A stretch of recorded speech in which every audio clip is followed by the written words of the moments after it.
atas perkenannya pada pagi hari ini kita bisa bersama-sama di ujung tahun 2021, tanggal 31 Desember 2021, hari Jumat. Mudah-mudahan pertemuan kita di hari Jumat dan di penghujung tahun ini membawa keberkahan untuk kita semua dan juga membawa keberkahan untuk Dinas Pendidikan, juga untuk DKI Jakarta segera keluar dari pandemi COVID-19 dan pembelajaran yang akan dilakukan di Provinsi DKI Jakarta dapat berjalan dengan sebaik-baiknya dan dilaksanakan dengan penuh tanggung jawab dan juga penuh kewaspadaan terhadap protokol kesehatan. Dan mudah-mudahan ini menjadi bagian terpenting bagi kita semua di jajaran SMP, SMA, Dinas Pendidikan Provinsi DKI Jakarta, ya, baik negeri maupun swasta, semuanya bersama-sama untuk kita membesarkan SMP dan SMA di DKI Jakarta. Bapak Ibu yang saya hormati, para Kasidikdas dan Kasidikmen, para pengawas, beberapa hari yang lalu kita mendapatkan SKB 4 Menteri ya, yang menyatakan bahwa pembelajaran PJJ akan berakhir di akhir semester ganjil tahun pelajaran 2021-2022.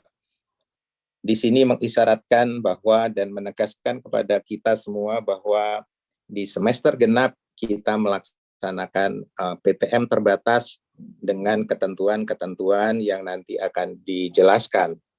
Nah, kemudian Bapak Ibu sekalian juga kita mengacu kepada keputusan Gubernur nomor 1473 tahun 2021 tentang pemberlakuan pembatasan kegiatan masyarakat level 1. Ya.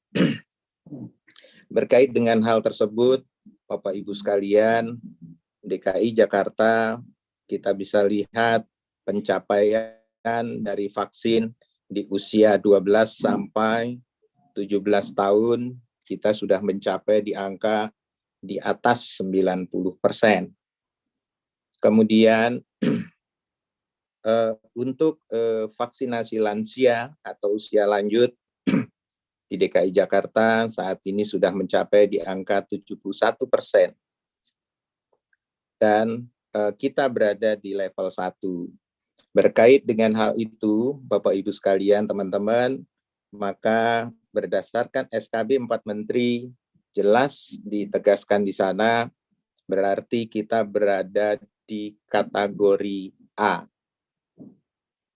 Berdasarkan hal tersebut, kita berada di kategori A, maka pembelajaran yang akan dilakukan di semester genap tahun pelajaran 2021-2022 ada pembelajaran penuh, ya, jadi seluruhnya masuk, kemudian penuh full hari sekolah, berarti hari sekolah kita full dari Senin, Selasa, Rabu, Kamis, dan Jumat, dan juga dengan jam pelajaran maksimal adalah 6 jam.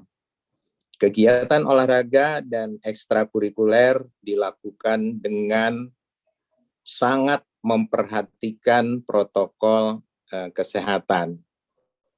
Dan juga Bapak Ibu sekalian, perlu disampaikan pada kesempatan ini yang nanti akan dijelaskan secara rinci, namun inti dari apa yang nanti akan disampaikan bahwa sekolah atau satuan pendidikan wajib menerapkan protokol kesehatan yang sungguh-sungguh, yang ketat.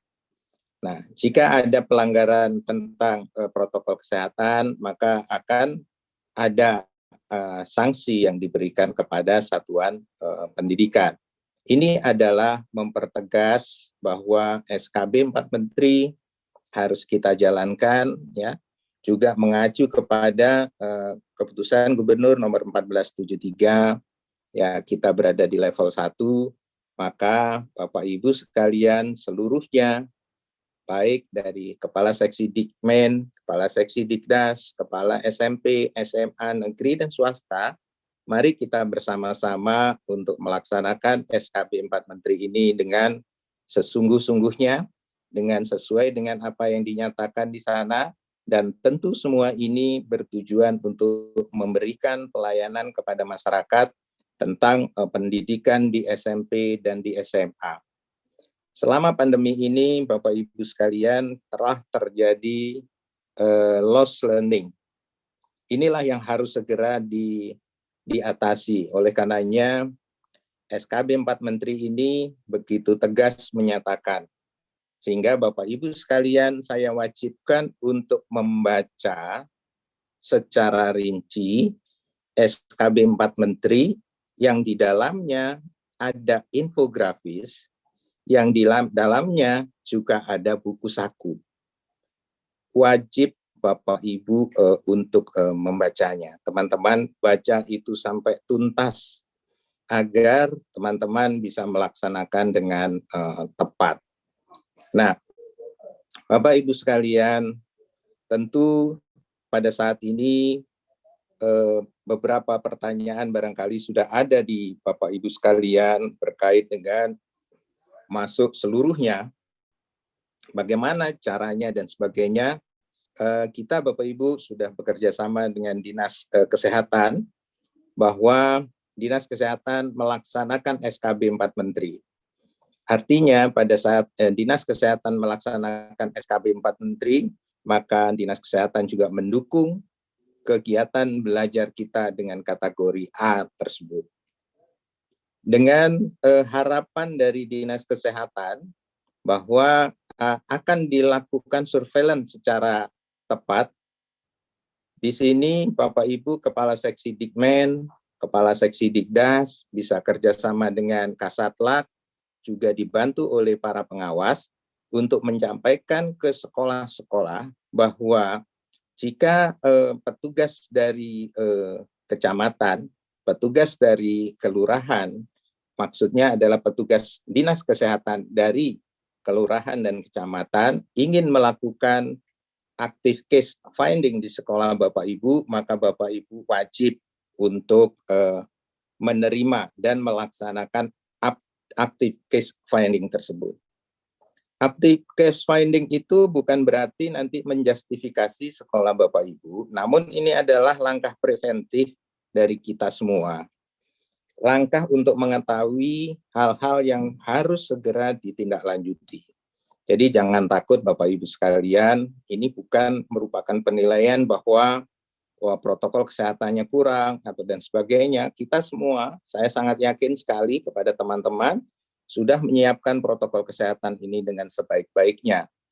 Oleh karenanya juga dalam waktu yang hari ini hari Jumat, hari Sabtu, dan hari Minggu, atau mungkin dari suku dinas masing-masing juga sudah mengingatkan untuk siap-siap menghadapi PTM terbatas di semester genap dengan 100% dan 5 hari juga 6 jam pelajaran. Barangkali ini juga sudah disampaikan oleh Sudin masing-masing untuk kita bisa persiapkan diri.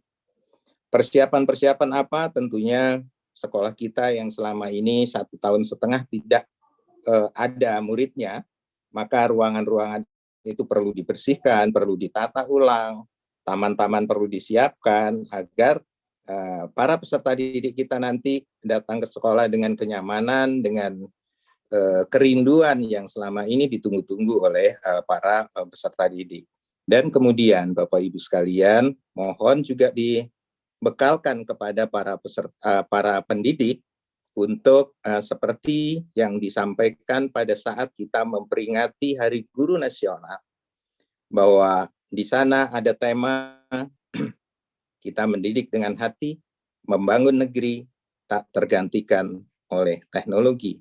Nah ini, ayo Bapak Ibu sekalian, guru-guru SMP, SMA, sambut anak-anak kita dengan kehangatan, sambut anak-anak kita dengan kasih sayang, sambut anak-anak kita dengan hati yang ikhlas tulus, ingin bagaimana kita semua bisa mengatasi lost learning yang terjadi saat ini.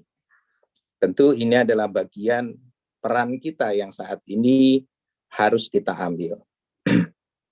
Oleh karena itu, melalui pertemuan ini, saya, PLT Kepala Bidang SMP SMA, mengajak seluruh kepala SMP, SMA, negeri, dan swasta, untuk kita sama-sama kita memberikan penjelasan kepada seluruh jajaran kita di sekolah masing-masing untuk bisa memberikan pelayanan kita kepada masyarakat dengan sebaik-baiknya, dengan moto seperti tadi, mendidik dengan hati, membangun negeri, tak tergantikan dengan teknologi. Nah, Bapak Ibu sekalian, beberapa informasi nanti juga akan ditambahkan berkait dengan bagaimana kegiatan ekskul, bagaimana proses pembelajaran, bagaimana hal-hal lain yang terkait pada persiapan kita menghadapi semester ke-6. Bapak Ibu sekalian, mudah-mudahan pandemi ini segera berakhir, ya. Kita bisa bersama-sama, kita bisa bertemu, dan juga sebetulnya hal ini pun kita mendapatkan loncatan teknologi yang sangat luar biasa sebetulnya.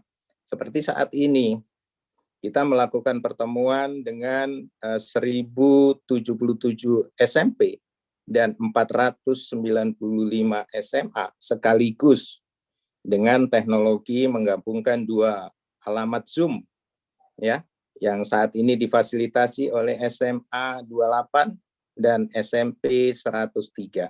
Oleh karenanya, ini sebuah teknologi yang terus kita bisa gunakan untuk percepatan informasi, untuk percepatan, dan kita bisa jadikan wadah ini menjadi wadah berkumpul untuk kita saling berbagi best practice, berbagi pengalaman yang akhirnya akan membuat kita semua pengetahuannya bertambah, pengalamannya bisa mengambil dari pengalaman teman-teman yang lain.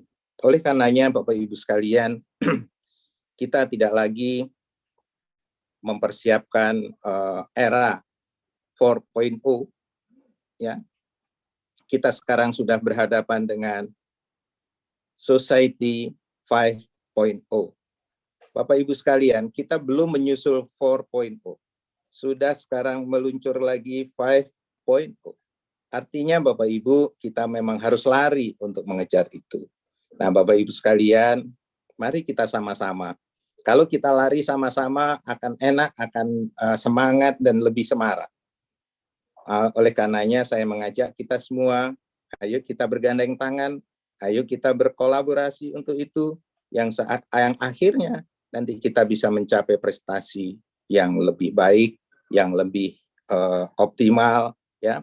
Prestasi-prestasi yang selama ini ada yang tertinggal, prestasi-prestasi yang selama ini mungkin menurut, ayo kita kejar kembali, kita raih kembali, dan kita jadikan SMP, SMA DKI Jakarta adalah SMP, SMA yang unggul di DKI Jakarta dan juga unggul di di mancanegara. Bapak Ibu sekalian, terima kasih atas kehadirannya. Mohon disimak betul sosialisasi pada hari ini dan tentu bisa dijalankan secara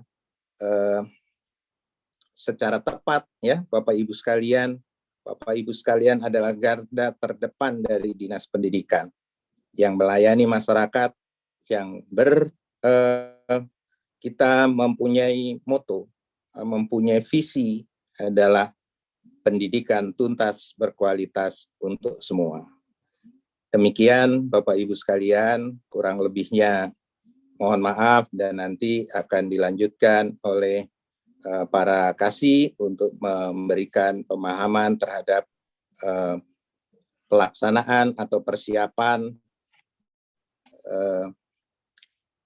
pembelajaran atau pelayanan pendidikan di semester genap tahun pelajaran 2021-2022. Demikian, teman-teman semua, selamat mengikuti, sukses untuk kita semua, salam sehat untuk kita semua, juga salam sukses. Demikian, wassalamualaikum warahmatullahi wabarakatuh. Waalaikumsalam warahmatullahi wabarakatuh. Terima kasih Bapak atas motivasi dan juga informasi serta semuanya yang pastinya luar biasa buat kami semuanya, kepala sekolah SMP, SMA, negeri, dan swasta yang juga pastinya untuk pendidikan yang tuntas berkualitas untuk semua di DKI Jakarta tercinta. Ibu dan Bapak yang saya hormati, mohon izin menyampaikan salam hangat, salam hormat yang luar biasa, salam sejahtera sehat selalu untuk para kasih Digdas dan PKLK, para kasih Dikmen, para pengawas SMP dan pengawas SMA. Mohon izin selamat datang, selamat selalu bertugas dengan benar-benar sehat walafiat dan bersama-sama kita semuanya selalu sehat. Amin. Mohon izin tadi terlupakan, bukan terlupakan karena apa? Karena waktu sudah kejar-kejaran sehingga mohon izin, inilah manusia. Baik Ibu dan Bapak, baik jajaran dari Dinas Pendidikan Provinsi DKI Jakarta maupun dari Sudin semua wilayah dan juga para pengawas SMP SMA beserta Ibu dan Bapak. Kepala sekolah SMP negeri dan swasta dan SMA negeri dan swasta di seluruh DKI Jakarta yang luar biasa. Marilah kita lanjutkan sosialisasi ini dengan narasumber berikutnya adalah Kepala Seksi Kelembagaan dan Sumber Belajar Dinas Pendidikan Provinsi DKI Jakarta. Untuk itu dimohon dengan hormat Bapak Salikun, disilahkan. Terima kasih Ibu Sri. Assalamualaikum warahmatullahi wabarakatuh. Waalaikumsalam warahmatullahi wabarakatuh. Selamat pagi, salam sejahtera sehat untuk kita semua Bapak Ibu. Mohon izin Mbak Hemas mulai di share bahan tayang. Bapak Ibu semua bahan tayang yang akan kami sampaikan insya Allah nanti sudah kami sampaikan ke Bapak Ibu pengawas, kasih Didas, kasih Dikmen, dan nanti akan kami share di chat ini juga terkait dengan bagaimana implementasi pelaksanaan SKB 4 Menteri tentang pembelajaran di masa pandemi COVID-19 ini yang telah mengalami perubahan di bulan Desember kemarin.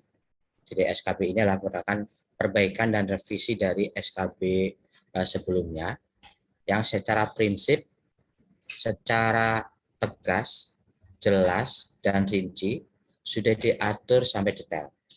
Nah, implementasi dari SKB 4 Menteri ini di Dinas Pendidikan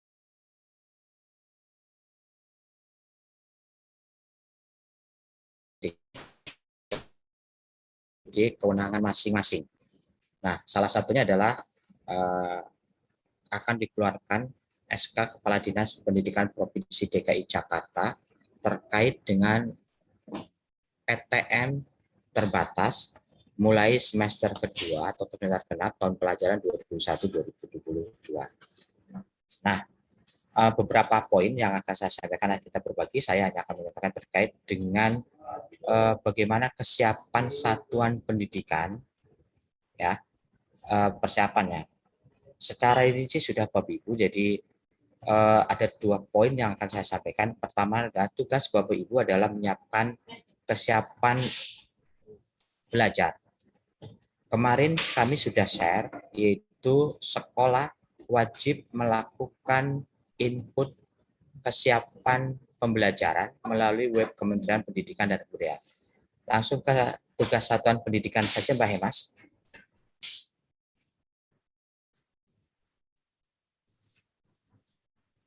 Jadi di dalam SK ini Bapak Ibu ada tanggung jawab dari Dinas Pendidikan, ada tanggung jawab dari suku Dinas Pendidikan, dan ada tanggung jawab dari Satuan Pendidikan.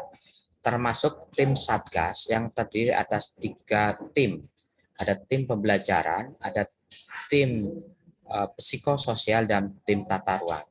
Nah, nanti tanggung jawab Bapak Ibu sebagai Satuan Pendidikan, beberapa poin yang akan saya sampaikan. Pertama adalah Bapak Ibu diminta untuk mengisi daftar periksa yang kemarin paling lambat adalah hari ini Bapak Ibu, 31 Desember. Semoga Bapak Ibu yang belum, yang sudah, kami ucapkan terima kasih karena daftar periksa ini akan menjadi dasar. Secara prinsip Bapak Ibu, kita sudah melakukan proses asesmen 1, asesmen 2. Tetapi karena ini bagian dari kewajiban kita sesuai dengan SKB 4 Menteri, maka semua sekolah harus mengisi daftar periksa. Nah, bagi yang belum, masih ada waktu hari ini untuk mengisi daftar periksa. Karena apa? Berdasarkan daftar periksa inilah nanti suku dinas pendidikan akan melakukan rekapitulasi dan pembinaan sekolah-sekolah mana yang masih belum. Walaupun kami sudah yakin bahwa asesmen 1 dan asesmen 2 Bapak Ibu sudah memenuhi syarat kriteria-kriteria daftar periksa. Tetapi secara administrasi mohon diisi di dalam melalui web yang ada di Kementerian Pendidikan. Kemudian yang kedua, persiapan terkait sarana dan prasarana, kami yakin Bapak Ibu di asesmen 1 sudah siap. Tinggal Bapak Ibu bagaimana yang kemarin hasil monitoring di tahap 1 sampai 6, bahwa Bapak Ibu baru menyiapkan mungkin sebagian atau hanya 50% kelas, bahkan mungkin sepertiga kelas, karena masuk kita adalah perjenjang. Karena itulah masih ada waktu 2 hari, Bapak Ibu kepala sekolah, sarana semua ruangan harus dalam kondisi bersih. Mohon dicek benar, termasuk pengaturan perjalanan anak. Kalau dalam kondisi normal mungkin tidak ada arah satu arah, 2 arah gitu ya. Nah, harapan kami yang kemarin aturnya belum lengkap, rambu-rambu perjalanan anak dari datang sampai pulang dilengkapi ke semua ruang kelas, termasuk penyiapan protokol sarana kesehatan yang lain, protokol kesehatan sarana lain dari wastafel, sanitizer maupun yang lain. Nah, ini yang perlu disiapkan. Kemudian yang ketiga, Bapak Ibu, Bapak Ibu di kewajiban juga adalah nanti ada namanya daftar tilik atau surveillance. Nah, mohon karena ini sesuatu yang baru, Bapak Ibu, nanti dipelajari dulu, karena kami sedang koordinasi juga dengan Dinas Kesehatan bagaimana surveillance. Karena surveillance ini melibatkan ada di tingkat satuan pendidikan, ada di tingkat Satgas COVID, yang di bawah koordinasi adalah Dinas Kesehatan atau Kementerian Kesehatan. Nah, ada surveillance.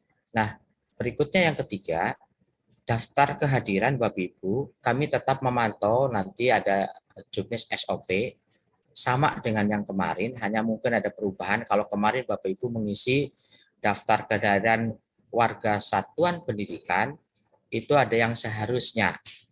Kalau kemarin kan hanya 50%, itu pun masuknya sesuai dengan jenjang. Maka pada saat ini yang diisi adalah hanya jumlah seluruhnya, baik peserta didik, pendidik maupun tenaga kependidikan, ya, dan yang hadir maupun tidak hadir.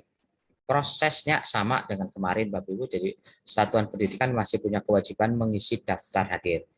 Kami akan pantau melakukan ini untuk evaluasi ke depan, bagaimana progres dari titik kehadiran terhadap proses kesehatan anak-anak semua serta warga satuan pendidikan yang lain. Nah, ini adalah 4 poin utama dari kelembagaan yang besar, yang mungkin secara detail kami tidak akan menjelaskan secara rinci. Nanti kita, karena ini sesuatu yang sudah 6 bulan berjalan, insya Allah kita berjalan dengan lancar. Itu saja Bapak Ibu yang bisa saya sampaikan. Selanjutnya kami serahkan ke Pak Ibu Sri lagi. Baik, terima kasih Pak Sarikun. Dan terima kasih semua informasinya, pastinya akan menambah wawasan buat kami semuanya. Dan semoga harapan-harapan dari Pak Kabid dan juga Pak Kasih benar-benar terwujud untuk ke depan. Amin. Ibu dan Bapak yang kami hormati, yang luar biasa, selalu sehat walafiat, semangat selalu. Marilah kita lanjutkan dengan narasumber berikutnya, adalah dari Subkoordinator Urusan Kurikulum dan Penilaian SMP SMA Dinas Pendidikan Provinsi DKI Jakarta. Untuk itu kami undang dengan hormat Bapak Hermanto, disilahkan.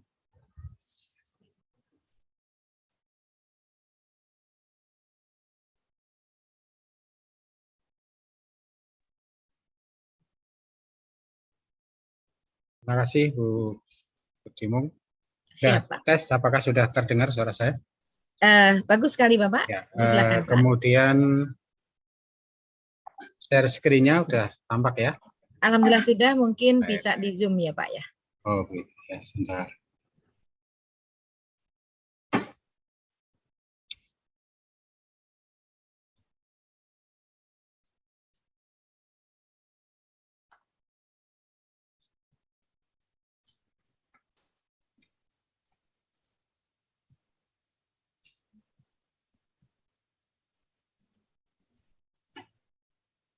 Sudah Bu?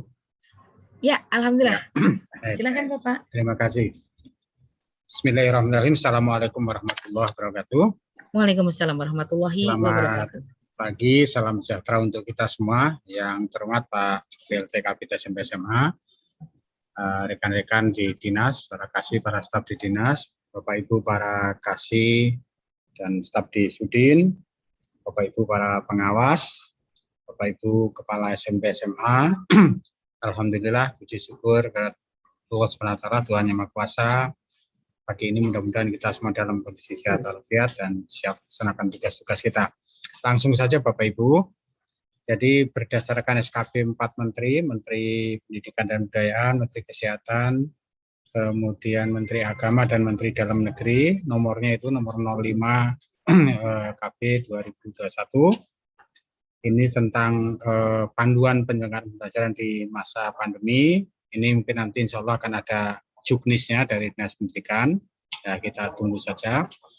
Intinya sebenarnya udah dua hal udah disinggung oleh Pak Putra dan Pak Salikun, ya jelas. Ya, jadi berdasarkan SKP 4 Menteri tadi, kemudian kita refleksi pada kondisi Pemprov DKI Jakarta. Ada hal yang sangat penting sekali yaitu Bapak Ibu. Yaitu yang pertama, kondisi di Pemprov DKI Jakarta itu masuk dalam PPKM level 1, itu kan. Yang kedua, ini jumlah yang sudah divaksin ini, Bapak tahu nih, ya, jumlah yang sudah vaksin untuk pendidik kita itu sudah 91,26%. Tuh, di atas 80% kan, tenaga kependidikan 89,72%. Lansia 71,1%, di atas 50% ya. Untuk anak-anak kita pun, ini kalau Bapak Ibu ini tahu, untuk anak-anak kita yang vaksin, nih, yang memang rendah itu adalah yang usia 6-11 tahun, karena memang baru dimulai ya untuk usia SD ini. Tapi untuk usia 12-17 tahun, SMP sampai dengan SMA, itu udah lebih dari 100%. Kok lebih dari 100%? Karena anak-anak yang dari luar DKI, yang sekolah DKI pun ikut divaksin di sekolah gitu. Hingga lebih dari 100%. Ya, ini kondisinya. Ya, lansia pun juga sudah di atas 50%, di atas 70% bahkan ya. Nah, dari situ maka dengan melihat SKP 4 Menteri tadi, kondisi DKI sudah PPKM level 1, kemudian vaksin pendidik di atas 80%, vaksin tenaga pendidikan di atas 80%, maka memang kita tidak punya alasan untuk berkelit gitu ya, berkelit dari, maka harus melaksanakan itu. Bahkan ada satu pasal di SKP 4 Menteri itu kalau Bapak Ibu pelajari bersama-sama, yaitu pemerintah daerah dilarang untuk menambahkan aturan-aturan yang membuat repot sekolah lah, kira-kira begitu. Ya. Nah, jadi kesimpulannya apa? Kesimpulannya adalah kita mulai tanggal 3 Januari nanti semester genap melaksanakan PTM terbatas, namanya masih terbatas karena masih ada hal-hal yang masih terbatas ya. Tetapi dengan kapasitas 100% siswa hadir selama 5 hari belajar, Senin sampai Jumat. Kemudian kalau untuk pendidik dan tenaga pendidikan jelas hadir semua 100%. Nah, mungkin tadi sekilas saya lihat di kolom chat, kalau misalnya ada guru yang hamil atau yang belum vaksinasi, yang hamil tidak diatur di SKP 4 Menteri tadi mungkin bisa diatur secara internal, tapi guru yang belum divaksin melaksanakan pembelajaran PJJ. Caranya gimana? Karena dia katakanlah PNS, wajib hadir di kantor. Ya hadir di kantor, melaksanakan PTM-nya PJJ. Dari kantor, anak-anak tetap di kelas begitu. Ya. Nah, Bapak Ibu sekalian, jadi kalau kita lihat ini orang tua ya, sebenarnya ini karena tertanggalnya itu 21 Desember kemarin, tertanggal SKP 4 Menteri ini. Untuk orang tua, Bapak Ibu bisa lihat di situ bahwa boleh memilih pembelajaran tatap muka terbatas atau PJJ, tapi sampai akhir semester gasal. akhir semester gasal itu kapan ya? Hari ini udah, berarti udah lewat itu ya. Berarti nggak ada pilihan lain. Artinya anak yang tidak ikut hadir tatap muka di sekolah tidak mendapat fasilitas pembelajaran PJJ, tidak diberi fasilitas itu, sehingga memang akan rugi sendiri gitu ya. Nah kemudian pemerintah ini yang diutamakan adalah tetap mengadakan pengawasan lah ya, mengatur dengan pengawasan, jadi monitoring evaluasi. Kemarin kami rapat di Biro Mental, memang titik beratnya adalah tolong monitoring pelaksanaan pembelajaran ini dikerahkan benar secara masif. Ya mungkin nanti semua pengawas, kasat kecamatan semuanya akan kita kerahkan untuk monitoring. Artinya apa? Dua hal aja titik beratnya. Pertama, pembelajarannya dilakukan dengan baik, dengan benar, sesuai dengan aturan. Yang kedua, prokesnya harus tetap diterapkan. Ya, artinya terutama ketika di jam-jam luang atau baru datang masuk atau ketika pulang itu peluang anak untuk bergerombol-gerombol ini yang benar-benar perlu diwaspadai ya Bapak Ibu ya. Benar-benar harus dicermati dan diawasi benar gitu ya. Nah, ini aturannya itu. Dalam menyelenggarakan ini pemerintah daerah harus mengacu pada ketentuan SKB 4 Menteri ini dan tidak diperkenankan menambah aturan ya atau persyaratan. Ini penting saya rasa. Ya, jadi dari ketentuan tadi jelas bahwa berarti kalau gitu kita siapkan saja masuk 100%, ya kemudian 5 hari. Nah, terkait dengan itu, ini tadi udah saya ke titik berat titik berat kepada tugas satuan pendidikan, tanggung jawab satuan pendidikan saja. Ya, tadi yang masalah prokesnya sudah dijelaskan oleh Pak Solikun. Nah, saya tambahkan sedikit. Nah, karena ini maksimal 6 jam pelajaran. Tadi ketentuannya kan maksimal 6 jam pelajaran. Hari belajarnya 5 hari, Senin sampai Jumat. Per harinya maksimal 6 jam. Berarti kan kalau gitu 30 jam pelajaran. Nah, padahal kalau di struktur kurikulum SMP itu kalau nggak salah 38, bahkan ada 39. SMA malah 42, bahkan sampai 44 ya. Padahal ini hanya tersedia 30. Jadi gimana? Ya, kalau begitu secara otomatis tim pembelajaran psikososial dan tata ruang ini harus mengatur nih timnya. Jadi sekolah kan harus membentuk tim nih, ada tim Satgas Covid dan Humas, ada tim pembelajaran sosial dan tata ruang. Nah, tim pembelajarannya masih mengatur. Contohnya seperti ini. Ya, ini contoh ya, Bapak Ibu, ini contoh, bukan berarti bahwa ini yang di dinas berarti kita ikuti ya. Sekolah tetap punya kewenangan, merdeka belajar silahkan.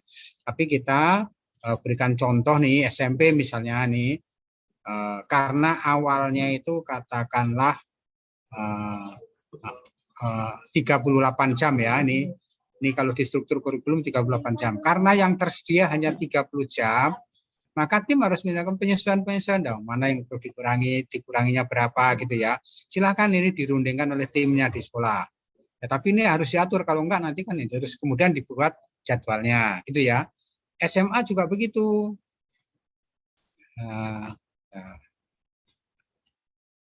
Nah, kalau aslinya 42 jam katakanlah begitu ya, tentu harus diadakan penyesuaian kan. Enggak mungkin ini dipasang semua, nanti enggak sesuai ini ya.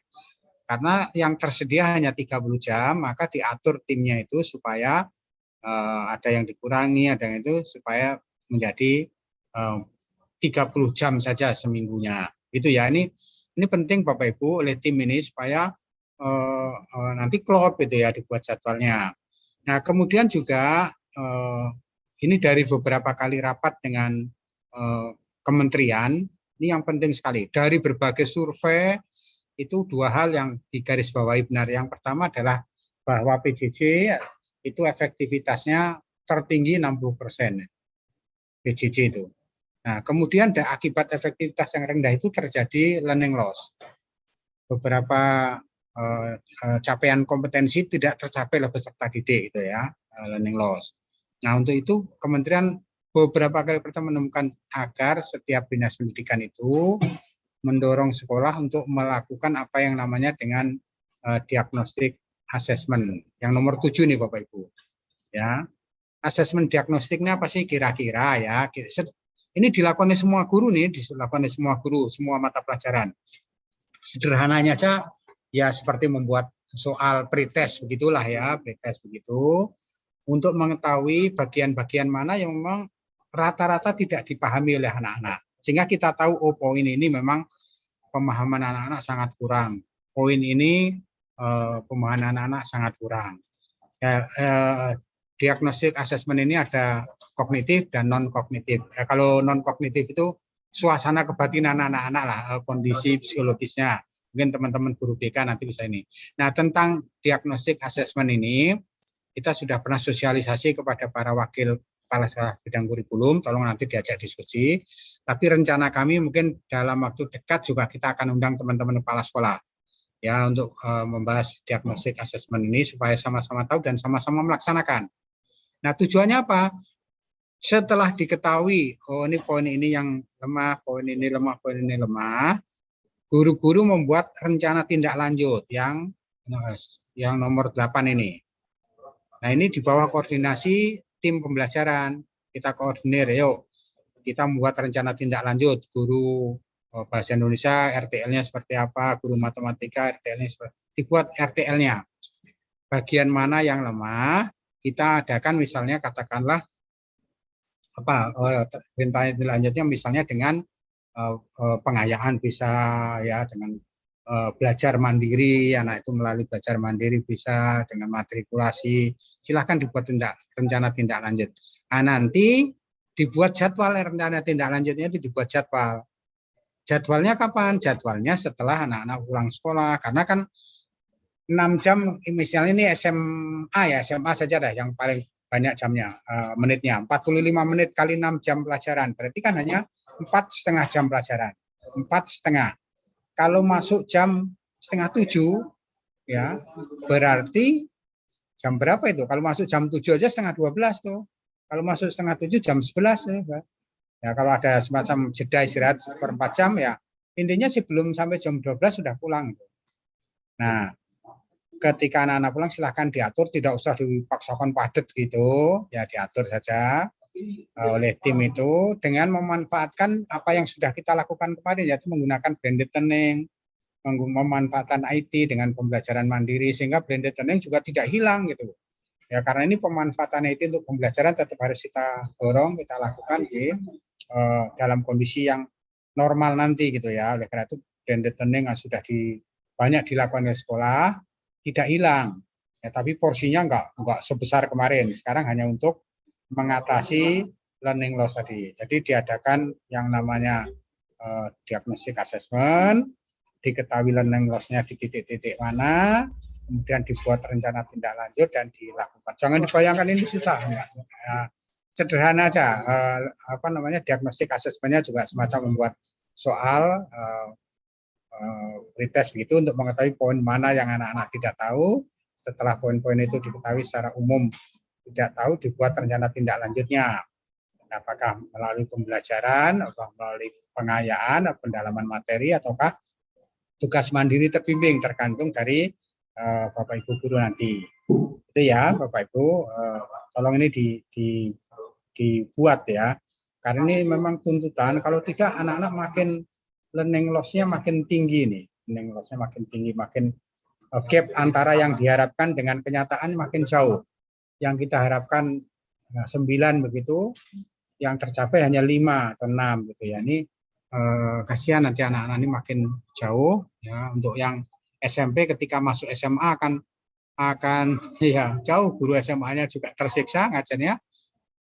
Kemudian kalau SMA masuk perguruan tinggi juga akan anak-anaknya juga akan jauh tertinggal gitu ya, karena memang ada gap akibat learning loss ini ya. Nah, ini Bapak Ibu sekalian yang perlu sampaikan. Ini yang utama itu tolong dipahami bahwa berdasarkan SKB 4 Menteri dan kondisi real DKI memang kita berada di level A.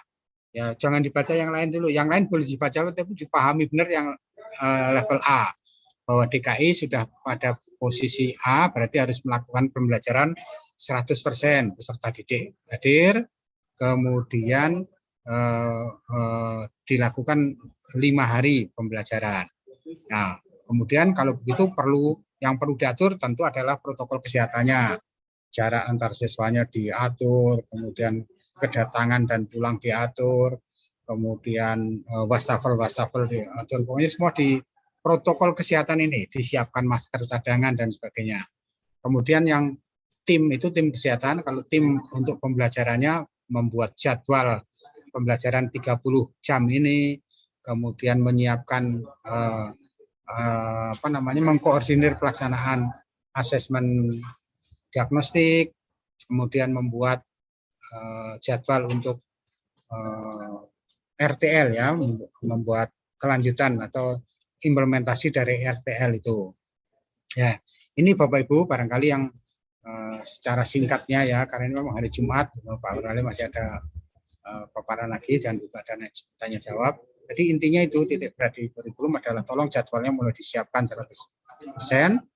Ya, kemudian jumlah jamnya 30 jam pelajaran ya, karena 6 jam per hari kali 5 hari ya, 5 hari. Itu Bapak Ibu barangkali yang perlu saya sampaikan secara garis besar. Terima kasih. Saya akhiri. Assalamualaikum warahmatullahi wabarakatuh. Waalaikumsalam warahmatullahi wabarakatuh. Terima kasih Pak Hermanto. Tambahan ya, siapkan, silakan tambahan. Bapak. Siap. Ini pesan Pak Kabid tadi. Mohon maaf saya tambahkan, saya share screen dulu ya. Siap.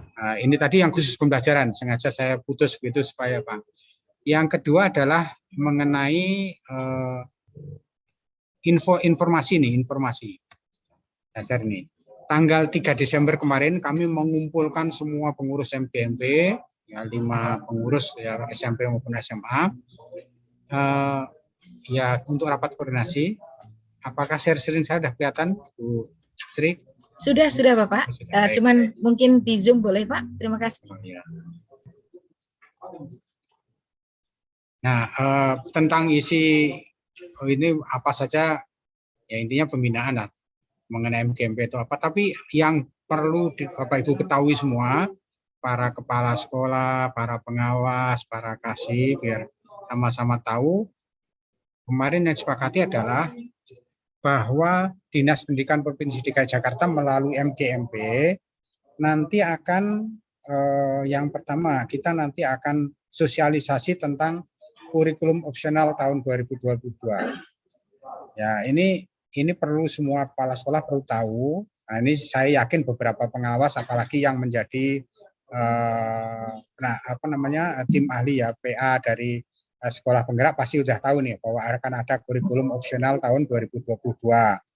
Nah, ini saya ingin supaya teman-teman kepala sekolah semua SMP SMA juga tahu ini, gitu. Kalau nggak salah kan kementerian tuh menawarkan silahkan ini opsional gitu ya, opsional pilihan seperti apa. Tapi kalau mau milih sementara belum tahu kan, jadi nanti kita akan ajak tim dari sekolah penggerak untuk melakukan sosialisasi ini. Apa sih sekolah penggerak itu apa gitu ya, secara umum, sekolah penggerak secara umum. Setelah itu khusus kurikulum opsional 2022 itu apa? Ya nanti dibantu juga oleh tim MGMP. Kemarin sepakat begitu. Jadi tentang sekolah penggerak secara umum biar teman-teman juga tahu. Kemudian mengenai khusus kurikulum opsional, mungkin juga kita akan minta bantuan teman-teman pengawas SMP SMA yang banyak berkecimpung di sekolah penggerak ya, yang penasihat ahli untuk kurikulum sekolah penggerak ini untuk mensosialisasi tentang kurikulum opsional 2022 ini seperti apa. Kita ingin supaya semua warga kita SMP SMA tahu mengenai kurikulum opsional. Ya, saya pun hanya tahunya membaca, tapi secara mendalam mungkin teman-teman yang terlibat di situ bisa lebih menjelaskan secara detail landasan filosofisnya apa gitu ya. Kalau sekedar membaca dengan dijelaskan kan nanti berbeda. Ya nanti kita dengarkan bersama-sama kurikulum opsional 2022 seperti apa, sehingga ketika kurikulum kementerian meminta silahkan pilih, karena itu ketika memilihnya itu tidak seperti milih kucing dalam karung gitu, jadi paham mengenai. Ya, supaya nanti tahu ya ini mengenai itu. Kemudian teman-teman MGMP juga membuat bahan ajar, Bapak Ibu. Sudah membuat bahan ajar yang berbasis IT. Bisa PPT, bisa video animasi, ya. Ini sudah dibuat, ya, sudah dibuat walaupun belum lengkap, tapi sudah cukup banyak. Nih, Bapak Ibu nanti bisa akses ini, link bahan ajar untuk SMA ini sudah dimuat di sini. Ini kalau saya copy kemudian saya taruh di Google gitu akan muncul link-link bahan ajar bahasa Indonesia, bahasa Inggris dan seterusnya. Ya, sehingga kita berharap semua guru bisa mengakses ini, silahkan. Ya, nanti saya akan minta MGMP untuk di-upload di YouTube-nya. Di YouTube ya. SMP juga membuat sama. Kalau SMA di Pak Kasmadi SMA 74 ya, SMA 74. Ini Bu Nunun ya kepala sekolahnya, Pak Kasmadi yang mengkoordinir dan ini sudah ada. Sedangkan kalau SMP itu koordinatornya Pak Sabta Nurrahman, kepala SMP 98, Pak Sabta saya kan ada. Ya tolong dibuat link begini. Udah terkumpul juga, cuman barangkali belum dihimpun jadi satu seperti ini. Maksud kita kalau dari satu klik akan muncul. Oh saya mata pelajaran IPA. Klik muncul nanti pilih IPA-nya gitu ya. Ini udah ada Bapak Ibu. Tapi saya minta terus sambil berjalan dilengkapi. Nah, harapan saya, permohonan saya kepada Bapak Ibu pengawas yang background-nya mata pelajaran tertentu, tolong dibimbing dan dilengkapi. Ya contoh yang saya tahu misalnya, nih rekan saya Bu Ice nih, guru fisika, ya background-nya fisika, pasti punya banyak bahan ajar fisika. Nah tolong nanti dicek Bu di grup ini, di link ini, fisika kalau kurang Ibu tambahin saja gitu, tambahkan melalui Pak Kasmadi atau melalui Pak Sabta kalau SMP gitu ya. Teman-teman pengawas Pak Lubis misalnya, PKN ya silahkan Pak, PKN punya bahan ajar yang bagus Pak Lubis, silahkan tambahkan di situ ya, supaya makin inilah ya teman-teman kita punya bahan ajar yang komplit. Ini kita berharap bahan ajar berbasis IT ini bisa diakses oleh semua guru sehingga mempercepat proses pembelajaran. Ya dalam rangka menutup learning loss juga tadi ya. Begitu yang kedua pesanan Pak Kabid. Pesanan yang terakhir Bu Cimung, satu lagi saya izin share screen. Ya Pak. Ya.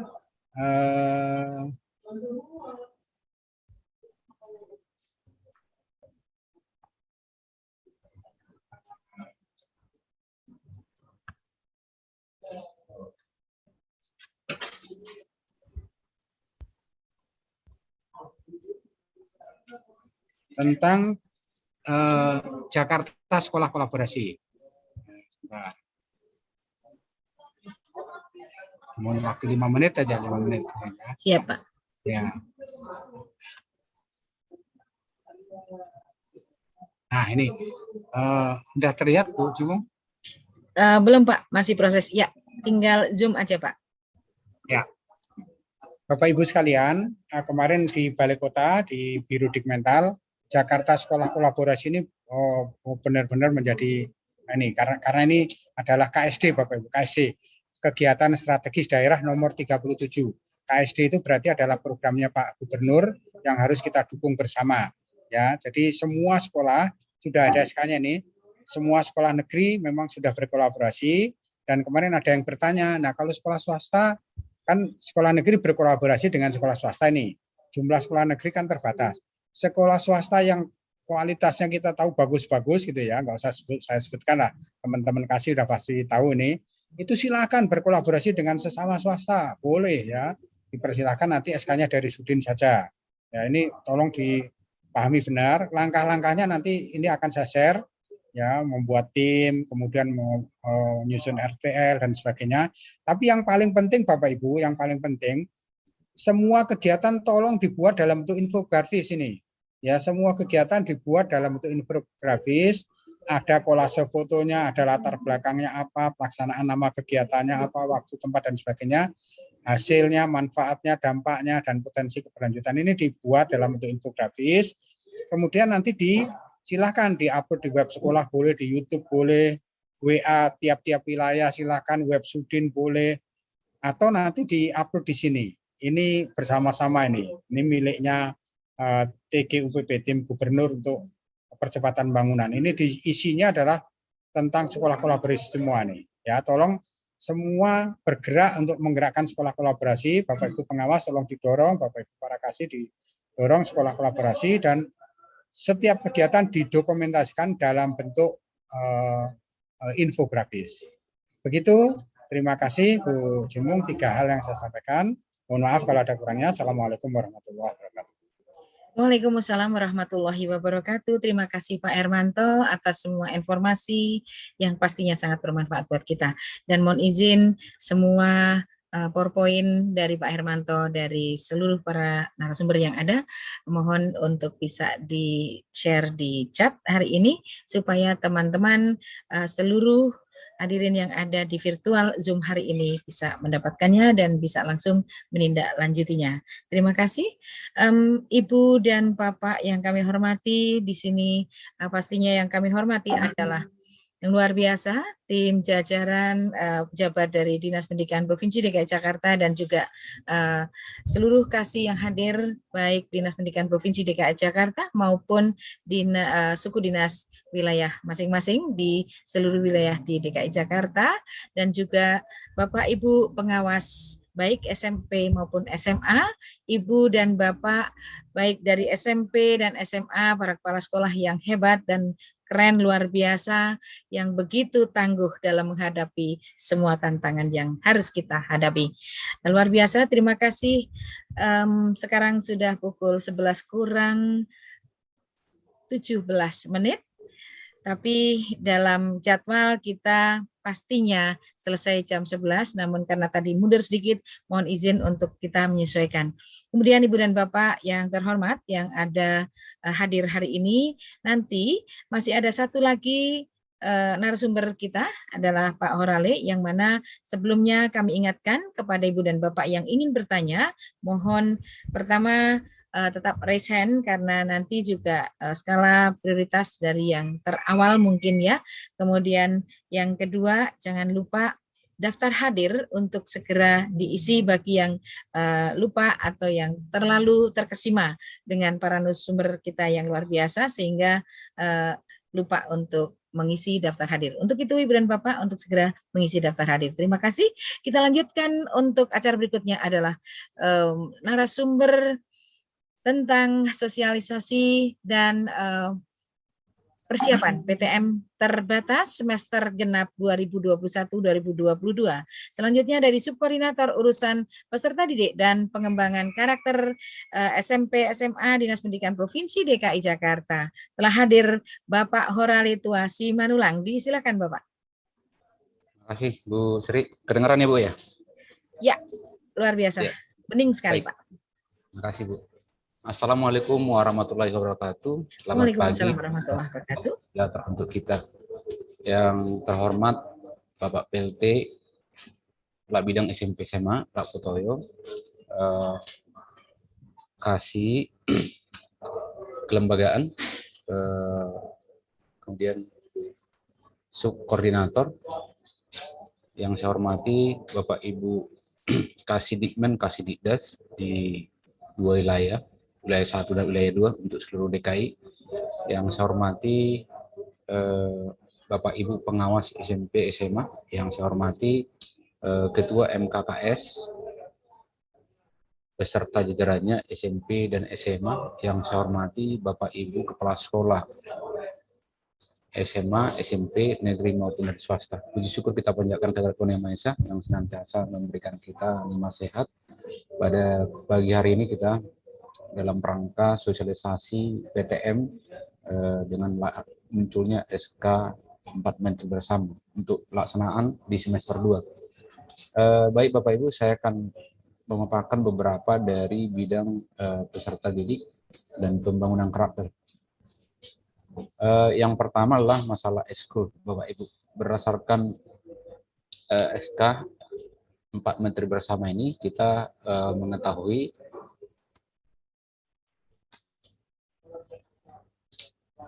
bahwasanya ekskul itu sudah diperbolehkan.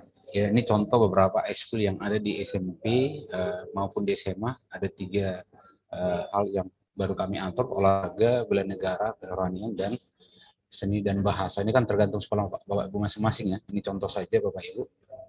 Misalnya di olahraga ada futsal, ada sepak bola, ada basket, ada karate, ada pencaksilat, ada bulu tangkis, dayung, taekwondo, hoki, tenis meja, ada bola voli dan lain Bapak Ibu. Jadi tidak harus ini ya, tapi ini beberapa contoh. Demikian juga dengan bela negara dan kerohanian, ada pramuka, paskibra, karya ilmu remaja, perintah alam, PNR, rohis, rokris, rokrat. Dan yang kita lihat ada seni dan bahasa. Ini hanya contoh, boleh dikembangkan di sekolah Bapak Ibu. Next Bu. Bu Hemas. Ya, syarat pelaksanaan ekstrakurikuler untuk kita laksanakan secara luring Bapak Ibu. Ini ada beberapa syarat yang kami coba susun. Yang pertama adalah pembina, pelatih, dan anggota eskul sudah divaksin. Ya, jadi siapa-siapa yang harus hadir di sekolah untuk melaksanakan kegiatan itu sudah harus divaksin. Itu yang pertama. Kemudian yang kedua, kegiatan eskul yang tidak banyak melibatkan kontak fisik. Ya, ini erat kaitannya dengan nomor 3, jarak antar peserta eskul minimal 1 meter. Karena memang di SK itu tidak diatur sedemikian rupa. Jadi kita menerjemahkannya yang dari 1 meter. Ya. Nah, sekarang bagaimana misalnya teman-teman Bapak Ibu Kepala Sekolah bisa nanti mendiskusikan ini di semua satuan pendidikan, bagaimana misalnya kita memilih eskul mana ya yang harus kita laksanakan yang bisa secara langsung, atau misalnya bisa saja Bapak Ibu melakukan kegiatan misalnya yang harus kontak fisik menjadi tidak kontak fisik ya. Nah, itu bagaimana tekniknya nanti ini dibicarakan dengan para pembina maupun pelatih sehingga tidak ada yang melakukan kontak fisik sehingga jarak itu masih bisa kita laksanakan di 1 meter. Jadi kalau misalnya apakah kita bisa melaksanakan futsal misalnya? Ya kalau futsalnya langsung dimainkan berarti kan tidak bisa Bapak Ibu. Nah, tapi bagaimana nanti ada inovasi, kreasi dari Bapak pembina dengan pelatih, bagaimana caranya supaya mereka juga hadir di sekolah dengan melaksanakan kegiatan tanpa melakukan kontak fisik. Jadi inilah nanti yang harus dikomunikasikan dengan pembina dengan para pelatih. Kemudian tidak menggunakan peralatan yang dilakukan secara bersamaan. Ya. Jadi kemudian yang kelima, ruangan yang digunakan steril sudah didesinfektan. Kemudian mendapatkan izin dari orang tua, ya orang tua. Kemudian dilaksanakan dengan pihak sekolah ya. Kemudian kegiatan eskul disesuaikan dengan pelaksanaan PTM. Karena pelaksanaan PTM kita sudah full 5 hari, silakan Bapak Ibu juga melaksanakan, cuma Bapak Ibu harus bagaimana membaginya, ya, membaginya sehingga tidak terjadi keramaian di sekolah. Next Bu.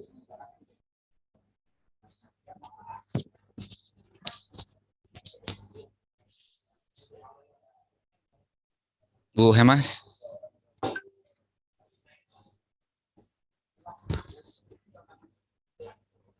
Ya, prosedur pelaksanaan ini sama seperti PTM pembelajaran. Satgas melakukan pengecekan suhu terhadap anggota eskul. Jadi Bapak Ibu yang melakukan eskul ya setelah kegiatan pembelajaran, maka Satgas itu tetap bertugas. Kemudian pembina, pelatih, dan anggota eskul mencuci tangan sama, menjaga jarak dan menghindari kerumunan sama ya. Pembina, pelatih, dan anggota eskul wajib memakai masker. Kemudian kegiatan eskul tidak melakukan kontak fisik dan ini sudah tadi. Kemudian kegiatan eskul dilaksanakan sesuai dengan waktu yang telah ditentukan. Kemudian membawa peralatan minuman ya sendiri Bapak Ibu. Jadi harus ini tetap dijaga. Next Bu.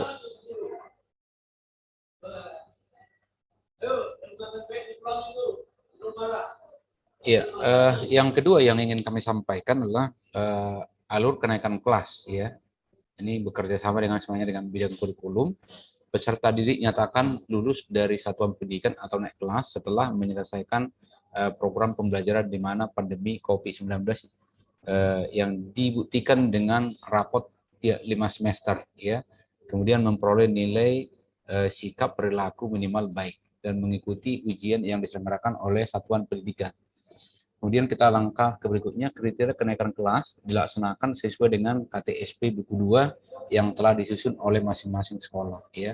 Kemudian ini yang sangat perlu yang kami tekankan, karena di Januari kita sudah masuk ranah pada persiapan PPDB Bapak Ibu ya, prediksi kenaikan kelas.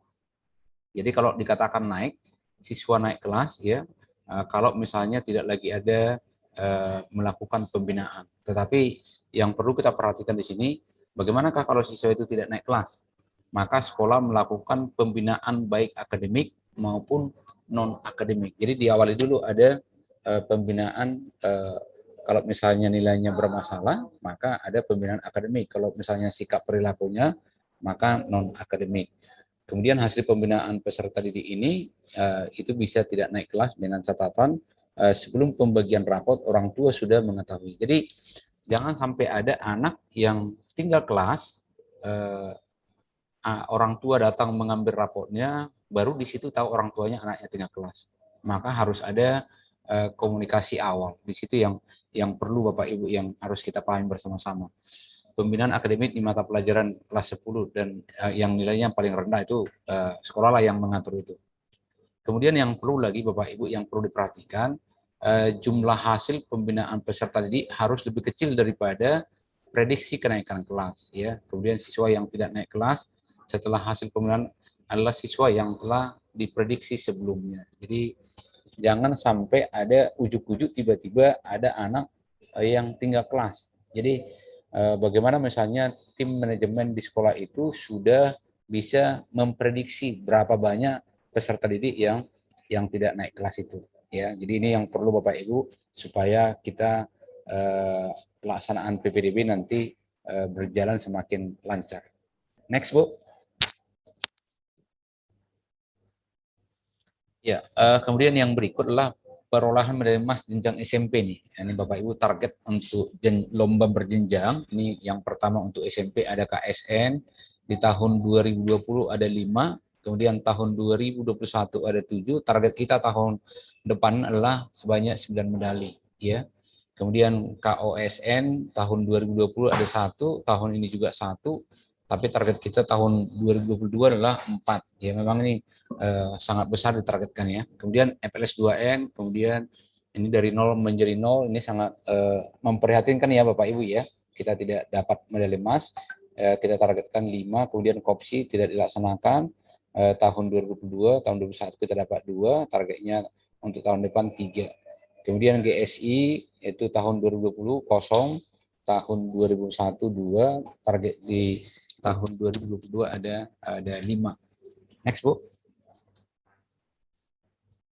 Untuk SMA ya, KSN untuk tahun 2020 itu ada 7, sedangkan tahun ini ada 8, ada kenaikan 1 ya. Kemudian targetnya kita untuk seluruhnya ya, untuk SMP SMA ini 18. Kemudian untuk KOSN itu juga tidak ada di 2 tahun terakhir, menjadi 4. Kemudian FLS 2N dari tahun 2020 ada 1, di tahun ini menurun 0. Ini menjadi perhatian kita untuk penggabungannya 11 dengan SMP ya. Kemudian KOPSI 11 untuk 3 ya. Kemudian LDBI ya, ini yang masih kita ingin pertahankan. Tahun 2021, tahun 2021 3, kemudian tahun depan ada 3. Kemudian NSDC tahun 2022 3, tahun ini kosong ya. Untuk tahun 2022 3 yang kita lakukan. Kemudian PIKSI tidak dilaksanakan pada tahun 2020. Kemudian tahun 2021 1, target tahun depan juga masih 1. Tapi yang membuat kita bergembira untuk kegiatan LDBI dan NSDC kita menjadi juara umum ya Bapak Ibu ya. Ini beberapa hal yang saya sampaikan dari bidang peserta didik. Namun satu lagi nih Bapak Ibu yang khusus untuk teman-teman kepala sekolah SMP negeri dan SMP negeri dan SMA negeri, pelaksanaan mutasi ya, pelaksanaan mutasi SE-nya tadi malam sudah ditandatangan oleh Ibu Kepala Dinas. Hari ini akan di-share ke sekolah ya. Ringkasannya sedikit saya berikan Bapak Ibu. Untuk pengumuman daya tampung itu akan dilaksanakan tanggal 7 sampai tanggal 11 Januari ya. Jadi tanggal 7 sampai tanggal 11 Januari tahun 2022 2022. Sedangkan pendaftaran itu akan kita laksanakan di tanggal 12 dan tanggal 13 ya. Tanggal 12, tanggal 13, jadi ada 2 hari. Kemudian pengarahan kepada calon peserta didik diprediksi tanggal 14. Kemudian untuk seleksinya tanggal 17. Jadi masih cukup lama Bapak Ibu waktu teman-teman untuk mempersiapkan mutasi. Pengumuman dilaksanakan tanggal 19. Lapor diri 19 sampai tanggal 20 ya. Bagi sekolah yang masih ada formasi ya, ini diberlakukan sampai tanggal 21 Maret. Ya, tanggal 21 Maret. Kemudian batas akhir pengumpulan laporan hasil untuk perbedaan ke Dinas Pendidikan itu juga berakhir pada tanggal 31 Maret. Jadi masih lama Bapak Ibu untuk mutasi. Nanti hari ini akan kami bagikan. Demikian Bapak Ibu yang boleh saya sampaikan dari subkoordinator peserta didik dan pembangunan karakter. Demikian, Assalamualaikum warahmatullahi wabarakatuh. Waalaikumsalam warahmatullahi wabarakatuh. Terima kasih Pak Horale atas semua paparannya dan mohon izin untuk seluruh materinya bisa di-share ke kami. Terima kasih Ibu dan Bapak, baik para pejabat dari Dinas Pendidikan Provinsi DKI Jakarta dan juga dari Sudin semua wilayah, Ibu dan Bapak pengawas beserta Ibu Bapak Kepala Sekolah SMP, SMA negeri dan swasta di seluruh DKI Jakarta tercinta. Marilah kita sekarang sudah pukul 11 kurang 3 menit di kami. Mudah-mudahan karena tadi mulur 15 menit lebih, maka hari ini masih ada sekitar 10 menit untuk tanya jawab ya Pak ya. Untuk 5 menit mungkin nanti untuk closing statement dan lain-lain. Untuk itu karena ini hari Jumat, mari kita maksimalkan dan efisiensi dari waktu yang kita atau yang sudah ada yang tersedia hari ini. Untuk itu Ibu dan Bapak, mohon izin host untuk menampilkan, iya, ini dia yang pastinya dari PAS 47 Holbert. Pak Holbert dari sekolah mana Bapak? Mohon izin. Ya, selamat siang Ibu Sri, terima kasih. Ya, selamat siang, pagi, Bapak. siang buat kita semua. Saya dengan Pak Holbert dari SMA Advent Salemba. Baik. Mau ingin bertanya, pertanyaan saya ini saya lihat ini sudah merangkum sebagian dari chat teman-teman yang ada di Zoom ini. Yang pertama adalah tadi yang disampaikan Pak Hermanto tadi, guru yang tidak divaksin. Jadi siswa kita ada juga yang tidak divaksin. Pertanyaan saya, apakah boleh siswa tidak vaksin melaksanakan PTM dengan guru? Tadi guru dibilang boleh datang ke sekolah tapi tidak masuk, tapi online. Jadi artinya apa bedanya dia online dari rumah dengan harus datang ke sekolah tapi tetap di online, tidak PTM dengan siswa. Baru yang kedua jam belajar. Jam belajar ini saya pikir apanya yang dikurangi? Jamnya yang dikurangi atau durasinya? Mana yang lebih baik? Seperti contohnya Bahasa Indonesia SMA itu 4 jam 1 minggu. Berarti 4 jam tetap, tapi durasinya kita kurangi. Jangan jadi 3 jam, mana yang lebih bagus, yang lebih efektif. Nah, itu. Baru yang terakhir, yang ketiga adalah 100% di sini apakah semua siswa sudah wajib datang? Berarti tidak ada lagi yang dilakukan secara online kepada siswa. Dan juga apakah ada jam istirahat seperti normal? Dan juga ibadahnya apakah boleh 100% dilakukan? Tentunya dengan prokes juga. Tapi dengan jumlah 100% ini apakah berarti semuanya melakukan kegiatan 100%? Apalagi sekolah kami dari tingkat TK sampai SMA. Kita satu lokasi, kira-kira bagaimana dengan hal ini? Terima kasih, Bu Sri. Baik, terima kasih Pak Holbert. Untuk itu dimohon mungkin Pak Horale atau Pak Salikun ataukah Pak pastinya dari kurikulum Pak Hermanto, disilahkan untuk menjawab Pak. Baik Bu.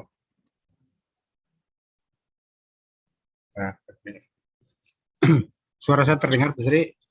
Dengan jelas Pak. Terima kasih. Baik. Secara umum saja ya, jadi ada pertanyaan tadi tentang pengertian 100%. Saya rasa jelas ya bahwa memang sudah di SKP 4 Menteri itu masuk 100% ya, 100% pendidik masuk, 100% tenaga pendidikan masuk, 100% peserta didik masuk. Tapi tetap dijaga prokesnya. Kemudian pembagian rapornya, kalau kemarin sudah pembagian rapor daring, nah nanti dalam bentuk fisiknya boleh serahkan kepada para peserta didiknya. Ya, silakan melalui peserta didik. Kalau ada yang sangat bermasalah sekali, ya orang tuanya diundang bertahap, 3 orang, 5 orang, gitu. Jangan rame-rame datang ke sekolah secara bertahap. Kalau yang sangat bermasalah, artinya nilainya sangat tidak memenuhi syarat atau apa gitu ya. Kemudian di SKB itu juga dijelaskan kantin belum boleh buka. Kantin belum boleh buka berarti kalau gitu ya anak minimal harus bawa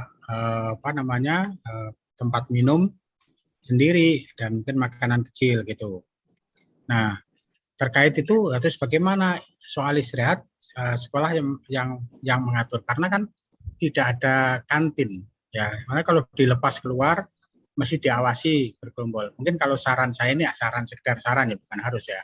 Misalnya begitu waktunya istirahat itu gurunya memimpin, misalnya anak berdiri, kemudian senam ringan di tempat, ya seperti itulah contohnya ya. Tapi intinya memang pengawasan tidak boleh bergerombol ini yang paling penting ya.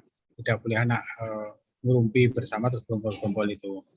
Kemudian apakah perlu persetujuan orang tua? Saya lihat ada situ di SKB-nya itu tidak perlu.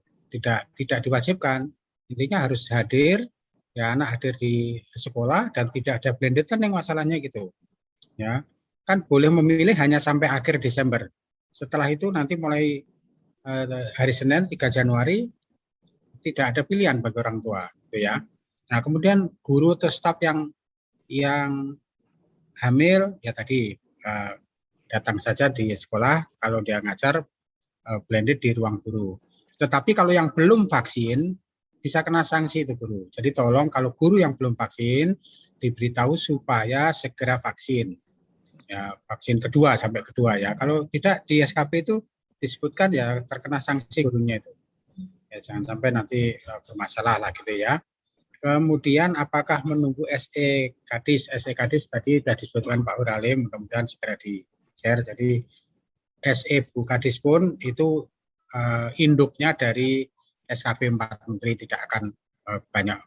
Ya tidak berbeda, hanya disederhanakan khusus untuk Dinas Pendidikan aja barangkali gitu ya. Kemudian di SKP itu disebutkan jarak antar peserta didik bukan 1,5 meter Pak dari SMA Pelangi. Ya kan? Jaraknya adalah 1 meter di SKP itu.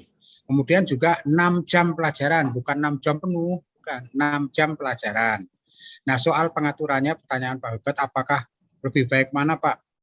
Jamnya tetap tapi menitnya kami kurangi atau menitnya tetap jamnya itu sekolah yang atur. Itu perlunya tim namanya tim pembelajaran tadi melakukan koordinasi dan berunding itu mana yang terbaik silakan sekolah itu. Tadi struktur tadi hanya contoh, jangan diikuti mentah-mentah ya, contoh silakan sekolah mana yang kira-kira lebih pas untuk sekolah itu. Nah kemudian PTK yang baru vaksin sekali ya, boleh hadir dan didorong untuk vaksin 2 kali. Mengenai siswa yang belum vaksin tidak dijelaskan itu di SKP 4 Menteri. Mungkin nanti Pak Hurali atau Pak Salikun bisa nambahkan itu. Jumlah siswa yang sudah divaksin sebenarnya udah 100% lebih untuk DKI itu untuk SMP SMA gitu. Kok sampai masih ada yang ketinggalan itu berarti perlu didorong juga ini. Tadi udah 100% lebih. Artinya yang dari luar DKI pun sudah divaksin gitu ya. Kemudian mengenai sarana ibadah. Kalau secara logika menggunakan tadi 6 jam pelajaran, itu sebelum jam 12, ya paling lama setengah 12 itu sudah pulang. Sehingga sebenarnya anak bisa, mohon maaf, sholat zuhurnya di rumah. Ya bisa. Tetapi kalau misalnya ini kan bagian dari pendidikan Pak, tetap itu ya Bapak Ibu atur disinfektannya, disinfektasi masjidnya, musolanya, kemudian diatur jaraknya juga. Itu yang penting disiplin dan tidak rame-rame, mesti dijadwal gitu. Kalau itu sebagai bagian dari pendidikan karakter. Yang penting prokesnya jangan ditinggalkan. Itu sekilas dari saya. Monggo silakan Pak Salikun, Pak Hurali kalau ditambahkan. Ya, silakan barangkali ada tambahan dari Pak Salikun dan Pak Hurali. Dari Pak Hurali aja Bu, saya mungkin tidak ada, cukup. Oh baik, terima kasih Pak Salikun dan Pak Hurali. Silakan barangkali ada tambahan. Kalau tidak, mohon izin ini. Ya, silakan Pak Hurali. Langsung aja dulu Bu, bikin pertanyaan karena ini mau follow up kan. Ini waktu sudah semakin mepet, tapi banyak sekali pertanyaan Pak Hurali. Jadi kita juga memilih, ini ada satu menggelitik bagi kita, sama-sama para kepala sekolah pasti juga melihat bahwa dari Pak Sumardi, jika semua siswa wajib hadir, sebentar, ini nambah lagi sehingga dia naik. Jika semua siswa wajib hadir tanpa surat persetujuan menyetujui atau tidak ikut PTM, kalau ada kasus siapa yang penanggung jawabnya, sekolah atau orang tua atau Kasatgas? Apakah kalau orang tua masih ada yang keberatan ikut PTM, masihkah bisa diberikan? Kalau tadi yang kita sama-sama dengarkan dari para narasumber kita bahwa memang ini sudah harga mati ya, untuk kita adalah anak-anak tetap masuk semuanya tanpa kecuali. Namun kalau kasustik seperti ini, mohon arahannya Pak Horale atau Pak Hermanto. Dan satu lagi, mohon izin, bagaimana dengan ekskul wajib seperti pramuka? Apakah menjadi ekskul wajib kembali? Terima kasih, Pak. Silakan.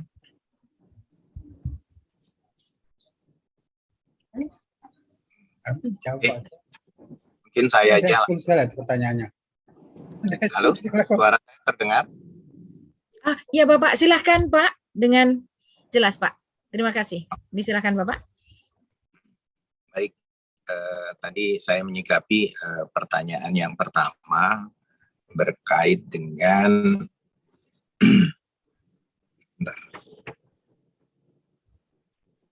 dari Pak Sumardi ya Pak?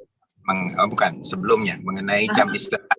Oh baik, ya. Jam istirahat itu istirahat diatur sebagaimana sebetulnya kebutuhan dari fisik dari anak-anak. Biasanya 4 jam itu anak-anak harus meluruskan badannya gitu. Ini kita lihat dari sisi fisik ya. Kemarin sudah didiskusikan bahwa istirahat diberikan, namun diberikannya seperti yang disampaikan oleh Pak Hermanto tadi. Stressing di dalam kelas sambil makan makanan yang dibawa dari rumah, dan itu juga di dalam pengawasan dari Bapak Ibu guru. Itu teknik istirahatnya, sehingga tetap tidak ada anak-anak yang keluar ruangan kecuali ada keperluan ke toilet gitu ya. Itu yang pertama. Kemudian yang kedua, pertanyaan yang terakhir ya, karena juga waktu ya, Bapak Ibu sekalian, apa yang kita lakukan ini adalah bagaimana upaya mengatasi loss learning yang terjadi, bagaimana upaya kita memberikan pembelajaran kepada para peserta didik. Ini kebutuhannya adalah kebutuhan para peserta didik, kebutuhan semuanya ya Bapak Ibu sekalian. Jadi tolong dijaga betul protokol kesehatan. Pada saat ini terjadi sesuatu, maka kita akan melaksanakan prosedur sesuai dengan prosedur. Apakah di situ nanti terjadi klaster? Pada saat terjadi klaster sudah jelas, itu langsung ada pemberhentian minimal 14 hari. Jika bukan klaster, maka akan diberhentikan selama 5 hari. Dan ini harus dikoordinasikan langsung dengan Sudin dan Dinas Kesehatan. Nah, Bapak Ibu sekalian, ini adalah tanggung jawab kita bersama. Jangan menyatakan bahwa ini tanggung jawabnya siapa. Gitu. Pada saat kita menyatakan seperti itu, berarti kita belum bersama-sama. Mohon izin, ini adalah langkah kita bersama. Langkah kita bukan lagi Jakarta, tapi ini adalah langkah yang diambil oleh pemerintah Republik Indonesia, sehingga kita harus menjaga semuanya dengan sebaik-baiknya. Tentu hal ini ada koordinasi yang dilakukan dengan kalau di level di kita adalah dengan Dinas Kesehatan.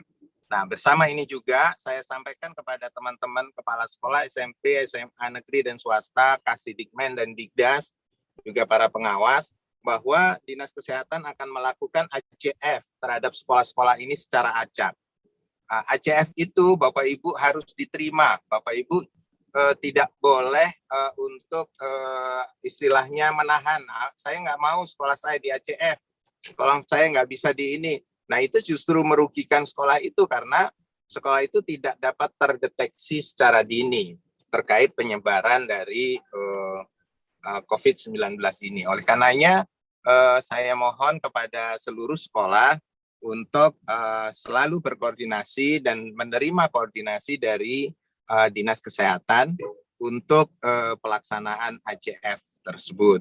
Nah, Ini Bapak Ibu sekalian, mudah-mudahan kita dalam keadaan selalu sehat dan juga pandemi kita segera berakhir, sehingga pembelajaran yang kita lakukan pun akan dapat berjalan dengan baik untuk mengatasi kekurangan-kekurangan pembelajaran yang selama ini terjadi. Ya, Bapak Ibu sekalian, itu tambahan dari saya. Terima kasih Bu Cimung. Siap Bapak. Ya, terima kasih Pak Kabid, Pak Putoyo yang luar biasa sudah memberikan penjelasan yang cukup jelas di pertanyaan-pertanyaan, beberapa pertanyaan dari rangkum menjadi satu, tetapi masih mungkin banyak sekali pertanyaan yang lain Bapak, namun karena waktu juga yang harus mengakhiri acara kita hari ini, Bu Sri, masih boleh itu Bu Sri. Oh masih boleh ya? Sampai jam berapa Bapak? Dari Zoom 103 dulu satu. Oh baik, dari Zoom 103 silahkan host untuk di spot ya. Ya, Pak Suryana ya. Ya. Ya, dari terima kasih. Silakan Pak Suryana. Ya. Oke, terima kasih Bu Timung. Assalamualaikum warahmatullahi wabarakatuh. Waalaikumsalam warahmatullahi wabarakatuh. Terima kasih atas kesempatannya.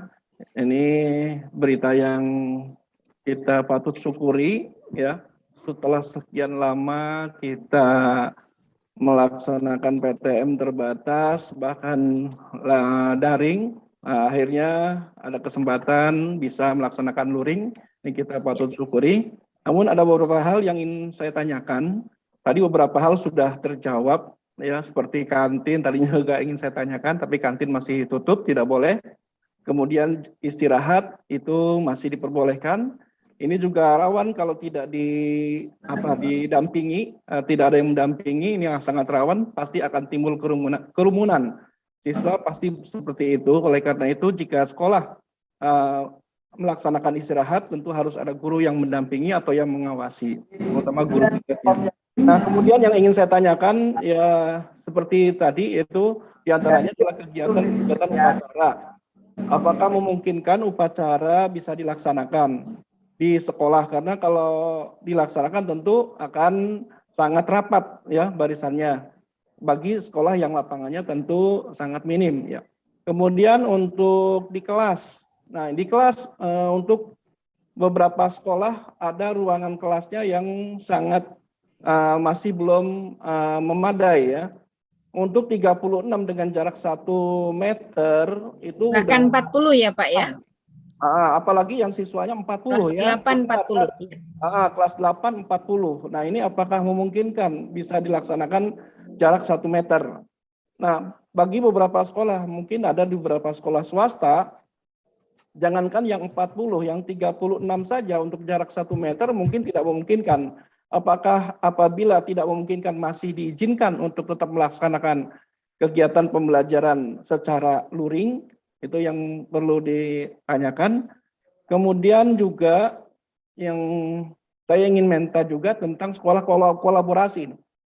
Terus terang ya, masih ada beberapa sekolah di DKI Jakarta yang belum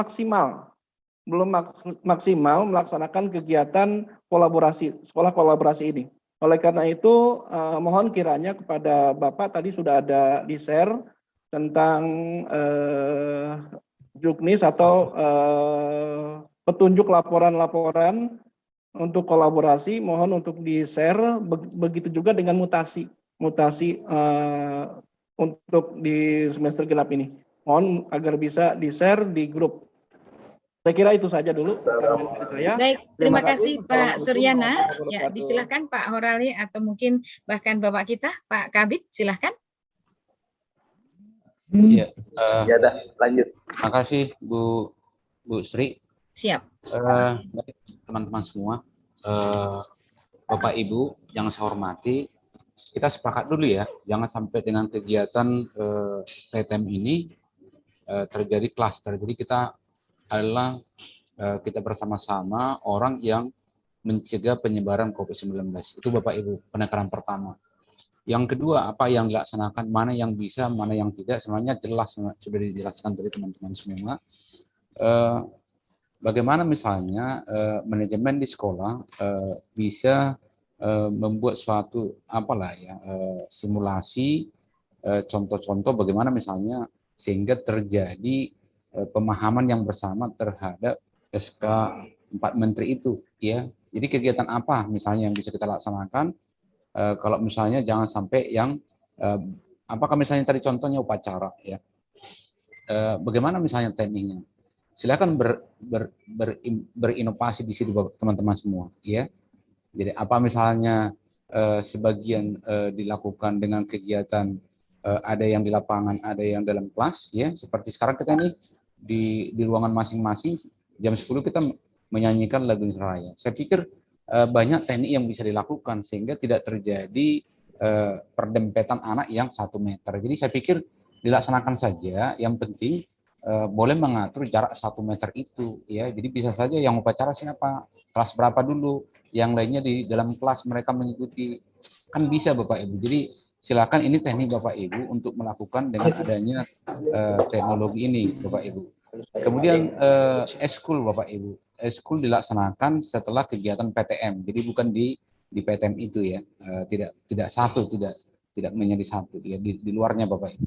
Makanya tadi ada prosedurnya, ada tata cara yang harus Bapak Ibu lakukan. Kegiatan pramuka bagaimana melakukannya, silakan Bapak Ibu lakukan, tapi tetap dengan kita melihat SK 4 Menteri itu jangan sampai anak-anak itu berdempetan seperti itu Bapak Ibu. Silakanlah. Jadi ini yang perlu dijaga. Indikatornya jangan ada kegiatan yang sampai anak bisa berdempetan. Harus tadi minimal 1 meter. Saya pikir itu yang boleh saya sampaikan. Terima kasih Bu Sri. Baik, terima kasih Pak Horale. Dan Pak Horale, sekarang sudah pukul 11 lewat ya, cukup ya. 23, bagaimana? Ya, cukup Bu, kita mau sholat. Baik. Ya. Karena pastinya untuk bapak-bapak mempersiapkan diri untuk ke masjid dan untuk ibu-ibu juga mempersiapkan diri untuk kegiatan selanjutnya. Tambahan, Bu Cimo. Baik, silakan Pak Hermanto.